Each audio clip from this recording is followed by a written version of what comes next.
ఇలాగ పచ్చడి తీసేసిన గిన్నెలో వైట్ రైస్ వేసుకుని తింటే వచ్చే కిక్ ఇంకేం తిన్నా రాదు.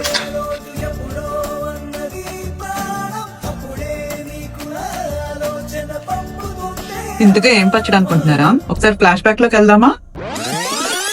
ఈ పచ్చి దోసకాయలు కోసుకుని మనం రేపు ఆవకాయ పెట్టుకుందాం.